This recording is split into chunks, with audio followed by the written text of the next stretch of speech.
Dou graças a Deus, depois de 2 doses de virose, estamos de volta aí ativa.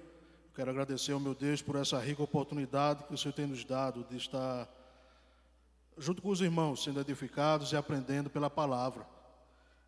Quero agradecer a Deus por sua vida, que você tem se mantido constante em aprender e se desenvolver. E é pela palavra da verdade, irmãos, que nós conseguiremos vencer nossas batalhas. Temos vivido em tempos de batalhas, seja ela física, material, seja ela espiritual, mas nessa noite eu quero, junto com você, através do Espírito Santo de Deus, essa palavra, aprender um pouco mais sobre isso. Você diz amém? Abra sua Bíblia na segunda carta de Paulo aos Coríntios. Vamos meditar nessa noite o capítulo 10. Vamos trabalhar todo o capítulo, são 18 versos, e eu peço a você um pouco de paciência, mas também um pouco de atenção. Não se desprenda com nada, tenha o seu pensamento unicamente voltado à meditação dessa noite. Você diz amém?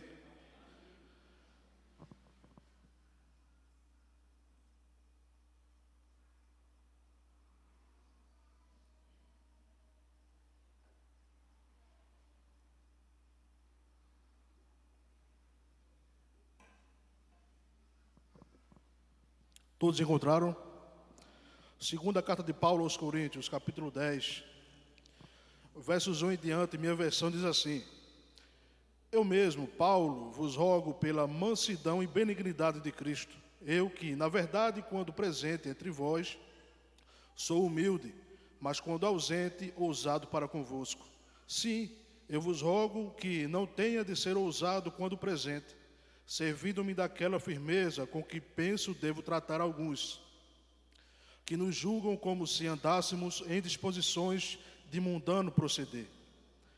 Porque, embora andando na carne, não militamos segundo a carne, porque as armas da nossa milícia não são carnais, e sim poderosas em Deus, para destruir fortalezas, anulando nós sofismas. E toda altivez que se levante contra o conhecimento de Deus, e levando cativo todo o pensamento à obediência de Cristo, e estando prontos para punir toda desobediência, uma vez completa a vossa submissão. Observai o que está evidente: se alguém confia em si, que é de Cristo, pense outra vez consigo mesmo que, assim como ele é de Cristo, também nós o somos. Porque, se eu me gloriar um pouco mais a respeito da nossa autoridade, a qual o Senhor nos conferiu para edificação e não para destruição vossa, não me envergonharei. Para que não pareça ser meu intuito intimidar-vos por meio de cartas. As cartas, com efeito, dizem, são graves e fortes, mas a presença pessoal dele é fraca e a palavra desprezível. Verso 11. Considere o tal isto, que o que somos na palavra por cartas, estando ausentes, tal seremos em atos quando presentes. Porque não ousamos classificar-nos ou comparar-nos com alguns que se louvam a si mesmos. Mas eles, medindo-se consigo mesmos e comparando-se consigo mesmos, revelam insensatez. Verso 15. Não nos gloriando fora de medida nos trabalhos alheios e tendo esperança de que, crescendo a vossa fé, seremos sobremaneira engrandecidos entre vós, dentro da nossa esfera de ação, a fim de que anunciar o Evangelho para além das vossas fronteiras, sem com isso nos gloriarmos de coisas já realizadas em campo alheio. Aquele, porém, que se gloria, glorie-se no Senhor, porque não é aprovado a quem si mesmo se louva, e sim aquele a quem o Senhor louva. Você crê, diz amém? Vamos orar? Maravilhoso Deus, Paizinho querido, bendito e amado, nós te louvamos, Senhor, porque Tu és bom, Tu és o nosso Deus, Tu és aquele que nos ensina, nos exorta, aquele que trata conosco através da Sua palavra. Muito obrigado porque nessa noite nós já podemos Te louvar, entregar-Te o nosso culto racional, Te adorar, mas também ter o nosso coração e a nossa mente preparados e voltados, nossos pensamentos voltados para a meditação dessa noite. Espírito Santo de Deus nos auxilia nessa noite, nos iluminando e nos esclarecendo naquilo que necessitamos. Oh Deus, é o nosso prazer meditar na Tua palavra. Muito obrigado, somos privilegiados por isso. Nos entregamos a Ti, oh Deus, como filhinhos amados, querendo ser tratados e bem cuidados por Ti. Oh Deus, eu te peço também a iluminação do Teu Espírito Santo, para que eu possa transmitir com clareza a Tua palavra aos Teus filhos. Fala conosco nessa noite, é a nossa humilde oração e desejo, já crendo na Tua edificação, em nome de Jesus. Quando você diz amém, você diz, é assim que eu creio, amém? Graças a Deus. Meus queridos, como eu falei anteriormente, existem batalhas nas nossas vidas. Até certo ponto, a gente passa a não entender um pouco. Porque quando se fala de batalha, logo vem à nossa mente batalhas corriqueiras do dia a dia, não é assim? Batalhas e sofrimentos cotidianos, corriqueiros, que nos afligem, que acontecem na nossa caminhada, seja no âmbito familiar, seja no âmbito comercial, seja no âmbito espiritual. Paulo vai tratar aqui, na defesa do seu apostolado, ele vai nos dar algumas joias preciosas com relação a uma certa batalha que muitas vezes nós deixamos de lado, que é a batalha espiritual. A batalha espiritual, ela não acontece aqui, irmãos, ela acontece aqui, ó. Se nós já temos batalhas aqui, nós também devemos entender que existe uma batalha além dessa que nós já vivemos e sofremos dia após dia. Mas também dia após dia, essa batalha espiritual, essas guerras espirituais na intimidade, elas ocorrem no âmbito em que muitas vezes nós estamos desarmados para batalhar. E eu quero convidar você a, junto comigo, aprender um pouco mais sobre essa batalha, sobre ferramentas que estão à nossa disposição para batalhar nessa batalha, sobre como ser um crente autêntico, sobre como também aprendermos a não nos vangloriarmos, nem nos gloriarmos em nós mesmos. Vamos aprender juntos nessa noite sobre o homem espiritual, vencendo suas guerras espirituais. Convido você a nessa noite, junto comigo, passearmos um pouco nesse texto. Paulo inicia defendendo o seu apostolado aqui, né?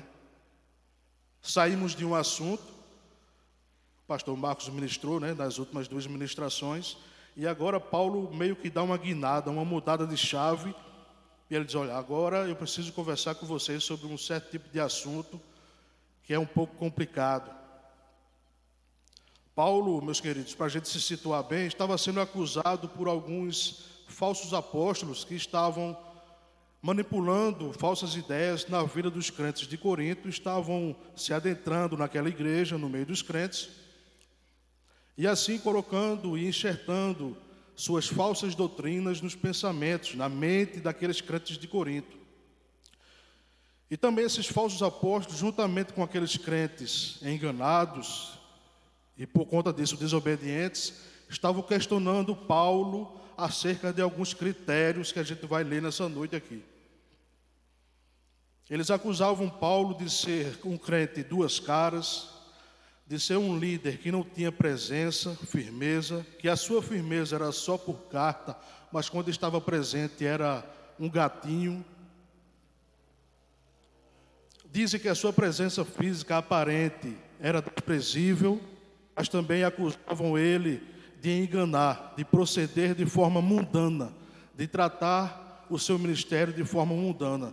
E Paulo, em resposta a essas acusações, ele defende o seu apostolado de uma maneira que nos traz nessa noite algumas joias para a gente meditar um pouco.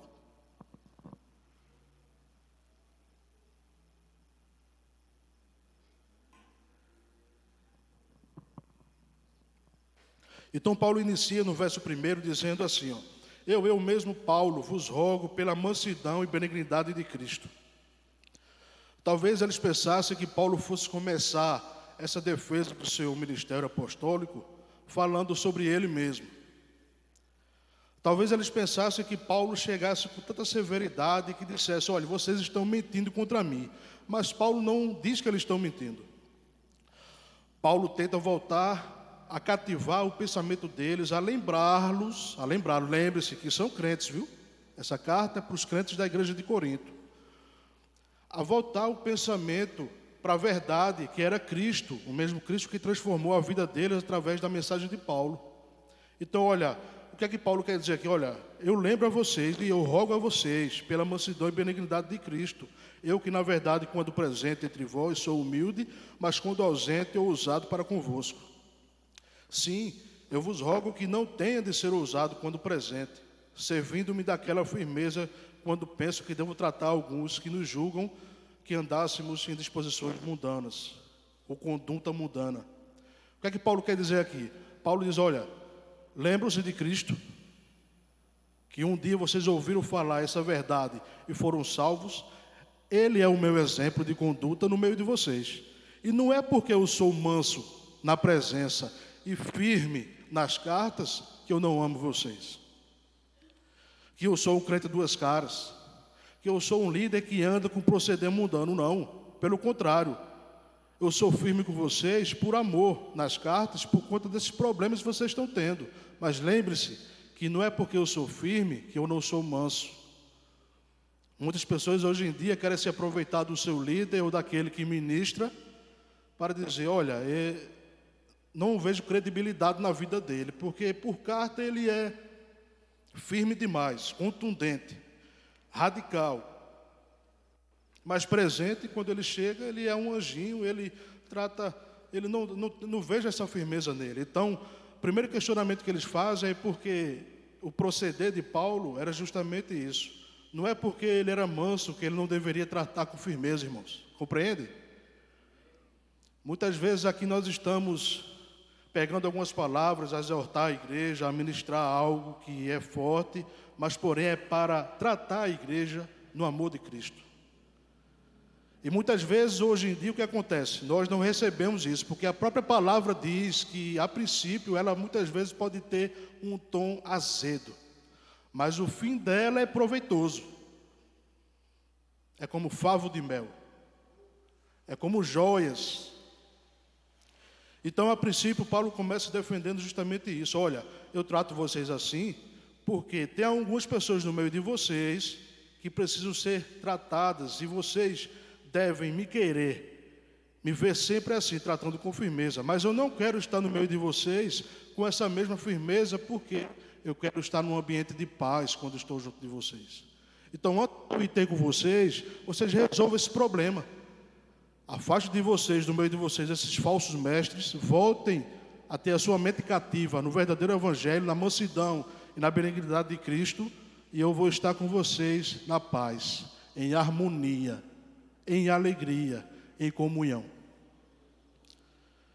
O verso 3 ele diz, porque embora andando na carne, não militamos segundo a carne. Eu vejo humildade nessa palavra de Paulo. Paulo reconhece que embora ele viva como um ser humano natural, sujeito a muitas quedas, muitos açoites, até a morte natural, né? A idade vai avançando, ele não milita segundo a carne. O que é que ele quer dizer? Ele diz, olha, eu vivo como um homem natural, eu sou igual a vocês, sujeito às mesmas tentações.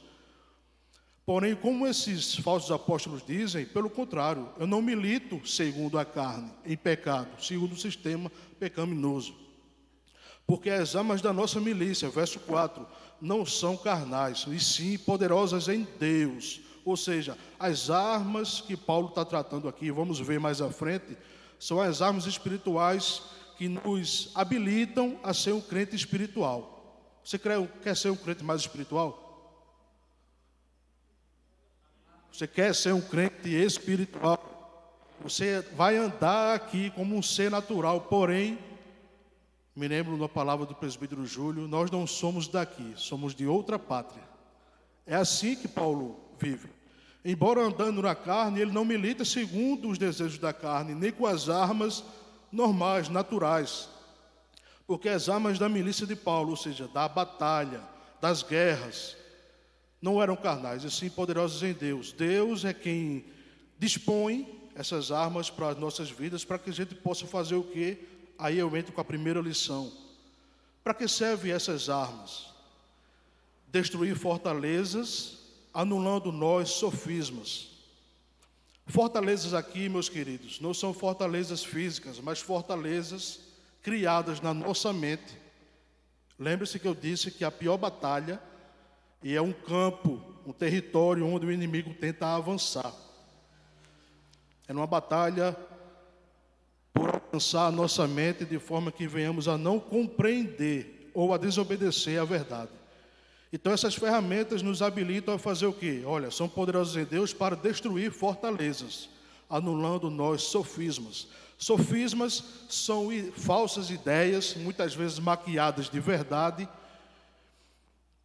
que através de muitas informações, e os falsos apóstolos estavam se utilizando disso, nessa sutileza, chegando mansinho, para enxertar na mente daqueles irmãos, que somente a verdade, a doutrina da verdade não era suficiente, eles precisavam viver e acrescentar ao Evangelho de Cristo muito da lei judaica.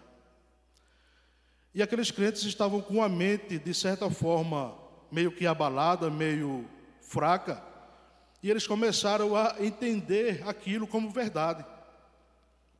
Então, por que eles andavam questionando Paulo? Não só o ministério de Paulo, mas a verdade.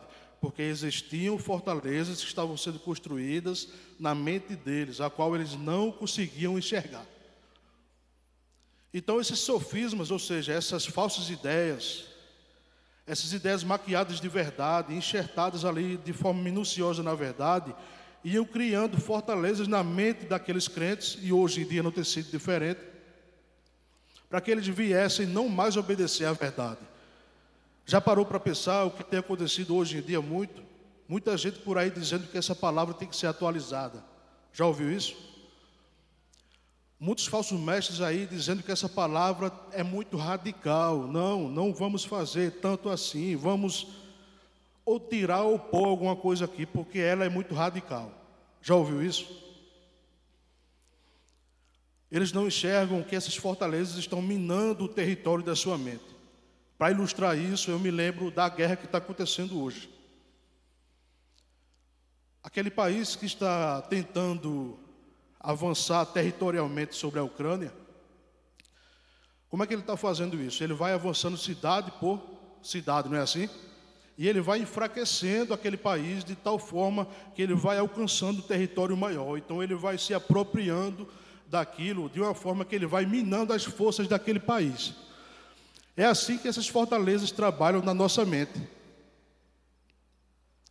Então a nossa mente, quando está blindada, não pelas armas carnais, naturais, mas pelas armas espirituais de Deus, nós conseguimos anular esses sofismas de forma que essas fortalezas não criem raiz em nossos pensamentos. Você está entendendo até aí? E toda altivez, verso 5, e toda altivez que se levante contra o conhecimento de Deus, olha aí, mais um motivo para que nós venhamos a lutar da forma real e verdadeira, com as armas de Deus. Toda altivez que se levante contra o conhecimento de Deus. Muitas pessoas hoje em dia confiam muito em seu conhecimento secular. E dizem, não, eu tenho muito conhecimento, e a junção desse conhecimento com a verdade de Cristo é o que me leva a caminhar e chegar até aqui hoje. Esse meu conhecimento, ele é capaz de me levar na minha caminhada cristã de tal forma que eu possa ser bem espiritualmente. E essas pessoas, até com certa inteligência, e eu não estou querendo dizer, irmãos, que a inteligência secular não é importante, é sim. Você que cursa a faculdade, que é professor, isso é importante para a sua profissão ou para algo mais. Mas o que é que estava acontecendo aqui? Lembre-se que esses crentes, eles eram fanáticos e gostavam muito, né? Parte dali daqueles crentes eram gregos, eles gostavam muito da retórica, do conhecimento, do dom da palavra, da aparência. Então eles viam certos pregadores, quando eles batiam os olhos, diziam, não, aquele ali, eu vou seguir aquele, porque aquele tem o status. Hoje em dia tem acontecido assim, irmãos. Pregadores que pregam de forma simples, objetiva, muitas vezes não têm o crédito daquele que chega com palavras mirabolantes, com palavras com efeito, para pegar no emocional. Aonde? Na sua mente. E muitos crentes hoje em dia, por não estarem lutando espiritualmente, acabam se levando por esses sofismas que eu já disse aqui. O que estava acontecendo com aqueles crentes de Corinto era justamente isso. A sua mente um dia ouviu a verdade. Sua mente se abriu para a verdade. Foram salvos, libertos, transformados pela verdade. Mas um dia eles também ouviram algo que foi atrativo ao seu deleite. E eles se deixaram levar por isso. Então Paulo ele diz assim, olha, eu não estou batalhando nessa guerra com as mesmas armas que esses falsos apóstolos batalham, não. Eu batalho espiritualmente, porque eu sei quem está por trás disso. Então, quando eles se levantavam e enchiam o peito para dizer que não precisavam mais de obedecer a Cristo, Paulo dizia, olha, essa arma que eu uso, ela me habilita a quebrar toda a altivez que possa se levantar contra o conhecimento que Deus colocou na mente de vocês. Eu quero trazer cativo de volta a mente de vocês à obediência a Cristo, não a mim. Embora ele tenha autoridade, e as pessoas devem ter certa submissão e autoridade, porque foi dada por Deus a ele, ele não se julgava dessa forma. Ele dizia, olha, tudo é para Deus. Se vocês têm a sua mente agora voltada para Deus, luta com as armas que Deus dispõe para vocês, vocês serão libertos dessas fortalezas da sua mente. Libertos de si mesmo. Verso 6, estando prontos para punir toda a desobediência, uma vez completa a vossa submissão. Então essas armas espirituais nos habilitam, irmãos, e habilitavam Paulo ali para ele estar pronto para punir toda a desobediência. Aí pegavam no calo daqueles crentes mais uma vez. E dos falsos apóstolos, né? Porque como eles não estavam tendo a sua mente voltada para a obediência, mas a verdade, Paulo ele não ia deixar passar isso em branco. Paulo ia ser incisivo nisso. Ele disse, eu tenho autoridade dada por Deus e sou habilitado no meu ministério a punir qualquer ato de desobediência, seja de vocês, seja desses falsos apóstolos, mas com o intuito e o objetivo de voltar-vos à submissão, à obediência à verdade.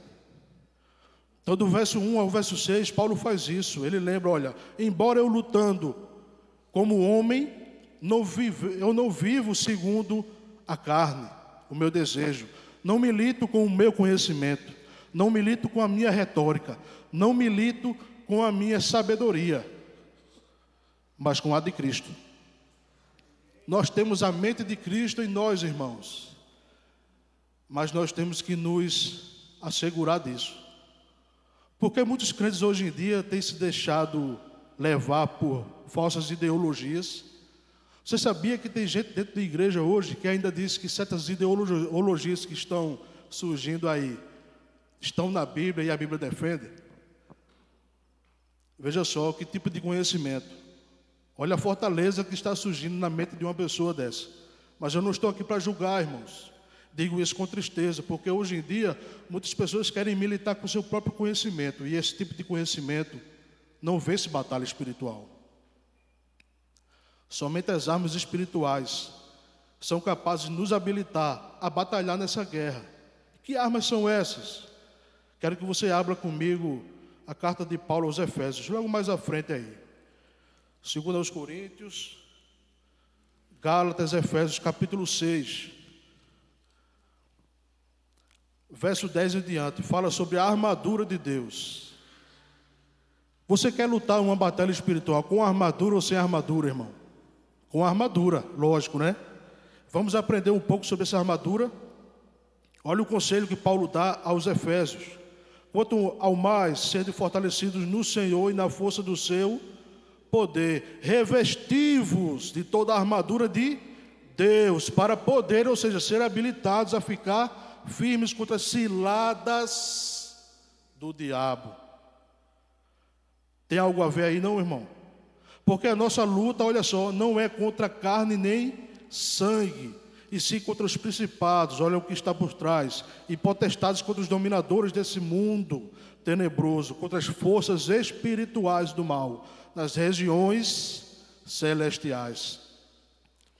Portanto, tomai toda a armadura de Deus, para que possais resistir no dia mau, e depois de teres vencido tudo, permanecer inabaláveis. Estais, pois, firmes, cingindo-vos da verdade, olha só, e vestindo-vos da couraça da justiça, calçai os pés com a preparação do evangelho da paz, embraçando sempre o escudo da fé, com o qual podereis apagar todos os dados inflamados do maligno. Tomai também o capacete da salvação e a espada do Espírito, que é a palavra de Deus. Verso 18, com toda oração e súplica, orando em todo o tempo no Espírito, e para isto vigiando com toda perseverança e súplica por todos os santos. Você entendeu que tipo de arma nós temos à nossa disposição? Oração, palavra, justiça, a verdade, a fé, o capacete da salvação. Tudo isso está à sua disposição, meu irmão. A questão é que muitas vezes nós queremos, me perdoe a expressão, mas querendo dar murro e ponta de faca. As batalhas espirituais estão aqui e nós queremos lutar com o nosso braço e nada acontece, a gente não sai daquele marasmo. Por que não sai? É justamente por isso, irmãos. Deus nos chama nessa noite a sermos crentes espirituais, batalhando no espiritual, através da oração, através da palavra da verdade. Olha o que está à nossa disposição. Está passando por alguma batalha espiritual, meu irmão? Ore, medite. Creia que você é salvo, você foi justificado. Você tem uma armadura de Deus em seu favor para militar contra as hostes espirituais. Paulo não estava querendo militar contra os crentes, era contra as potestades. O Deus do presente século, ele mesmo diz aos Coríntios, tem tentado e tem conseguido deturpar a mente de muitos, ou gerando incredulidade, ou se aproveitando da incredulidade de muitos. Meu irmão, você crê nessa verdade? Então, a partir do momento que você crê, você vai passar a ter luta, porque ele vai tentar mudar isso na sua mente. E o que vai dizer onde nós vamos chegar é como nós batalhamos essa guerra. Sinto muito em dizer isso, irmãos. Talvez alguns não perceberam, mas essa batalha, ela acontece dia após dia. É de fé em fé, de glória em glória, como diz o pastor Marcos, que nós vamos vivendo e vencendo. As batalhas espirituais estão aí para nós vencermos, não para sermos destruídos. O inimigo quer nos destruir o nosso pensamento, nosso entendimento, nossas decisões, nossas emoções.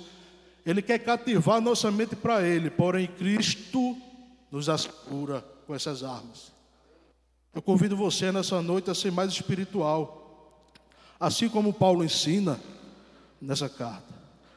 Então, essas armas são habilitadas, nos habilitam para quê, irmãos? Para não andar na carne, para não proceder de forma mundana, para militar a boa milícia, a boa batalha com o poder de Deus, para destruir as fortalezas que podem chegar à nossa mente, anulando essas falsas ideias e muitas informações que vêm para o nosso pensamento, anulando toda a altivez que se levanta contra a obediência real a Cristo. Você entendeu até aí? Então, do verso 1 ao verso 7, o que é que eu entendo, irmãos? Que embora nós andemos de forma natural, nós somos seres espirituais. E muitos não entendem isso, mas você entende. Por que você ora? Por que você jejua? Por que você busca a palavra? Por que você quer ter comunhão? É justamente por isso. Deus colocou na sua mente, a mente de Cristo, que nos leva a entender essa verdade. Não abra mão dessa verdade de forma alguma, porém, fortifique-se nessa verdade. O verso 8 em diante, para a gente adiantar um pouco, porque se eu me gloriar um pouco mais a respeito da nossa autoridade, a qual o Senhor conferiu para edificação e não para destruição vossa, não me envergonharei. Do verso 8 ao verso 12, Paulo começa a falar sobre a aparência. Aqueles crentes, eles estavam questionando Paulo sobre como ele era de forma presente. E dizem aqui que ele era desprezível. Ele era fraco em pessoa. Embora as cartas que ele tem escrito sejam graves, quando ele chegava diante deles era desprezível. Então veja só a falta de gratidão no coração em tratar Paulo dessa forma, irmãos. O quanto que a mente daquelas pessoas estavam sendo deturpadas e levadas para a maldade. Paulo um dia se sacrificou, levou essa verdade, abriu, instaurou aquela igreja, tratou, cuidou com zelo daquelas vidas, foi o pai espiritual deles.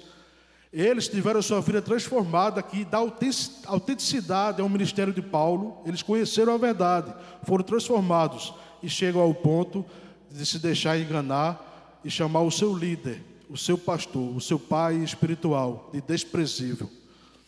Hoje em dia, é muito fácil achar ingratidão no povo de Deus, irmãos, por conta dessas falsas ideias.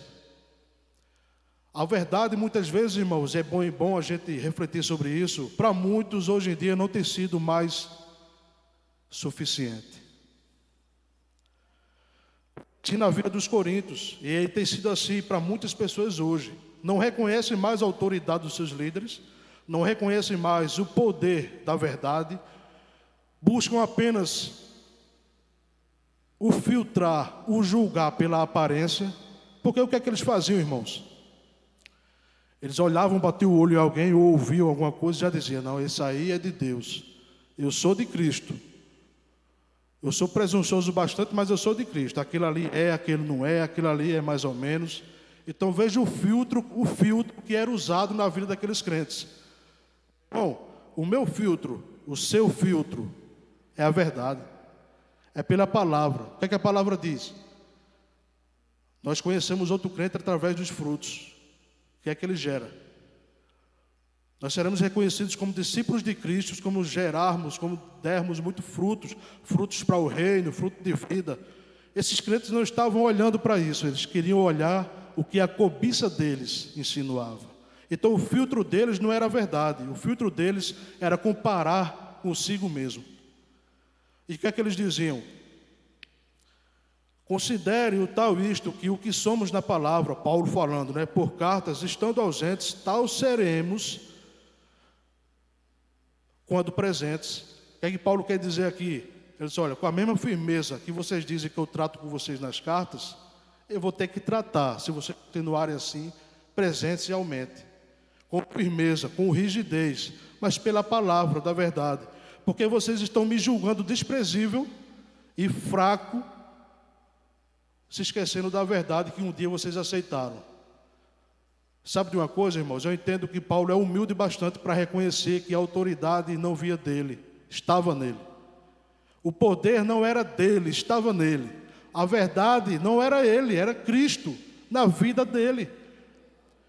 Você foi assegurado por essa fé, irmão. Você conheceu a verdade, eu conheci a verdade. Tenho meu pai na fé hoje. É uma pessoa que me discipulou e que me discipula até hoje. E eu não posso chegar para essa pessoa e dizer: você é desprezível porque você me viu pecar e falou. Não deixou eu continuar do mesmo jeito. Lembra que na igreja de Corinto houve um problema de um incesto? Certo homem, certo membro da igreja estava tendo relações ilícitas com a sua madrasta. Lembram disso? E Paulo questionou aqueles crentes: vocês conhecem a verdade e vão deixar que isso continue acontecendo, não vão fazer nada? Eles acharam ruim. Veja só como estava o pensamento. A verdade não era mais suficiente, mas eles queriam viver da forma em que mais lhe agradava. O que é que eu entendo desse verso 8 até o verso 12, irmãos? Que não é por aparência que devemos julgar.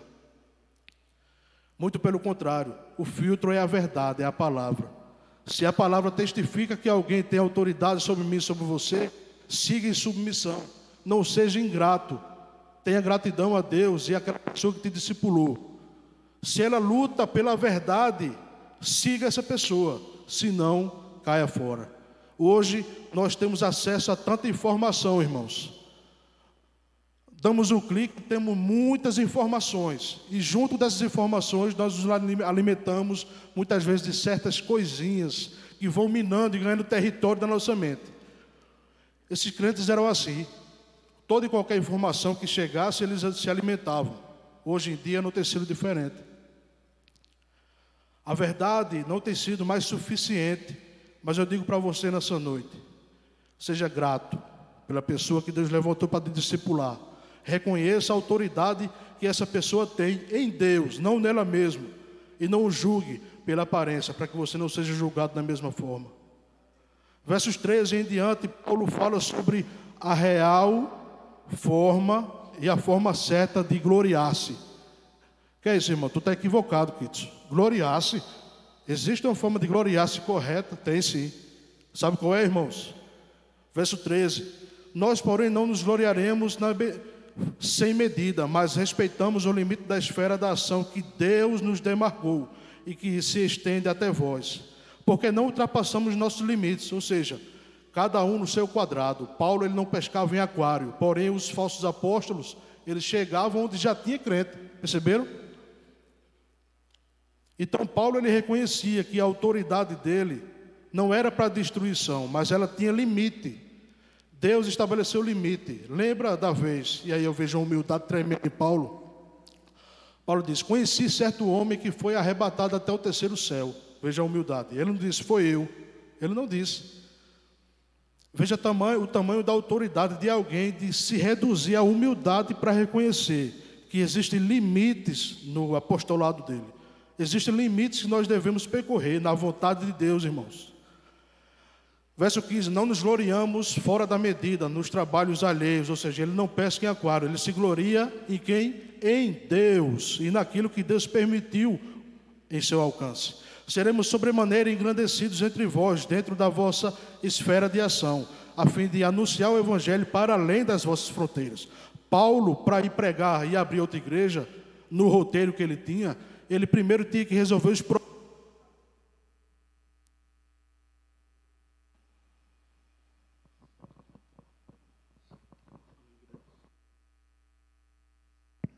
Amém? Vamos continuar? Ele tinha que resolver primeiramente os problemas de Corinto para ir para pregar em outra e abrir outra igreja em outra localidade. Então o que é que ele dizia? As demarcações que Deus fez, os limites que Deus impôs ao ministério dele, ele cumpriu e ele foi bem sucedido nisso. Mas qual era o real intuito de Paulo?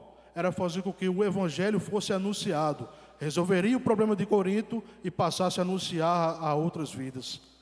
Aquele, porém, que se glorie-se no Senhor. Aqui é o ponto-chave desse trecho, do verso 13 ao 18. A melhor forma de se gloriar, irmãos, é entendendo o que nós somos em Deus.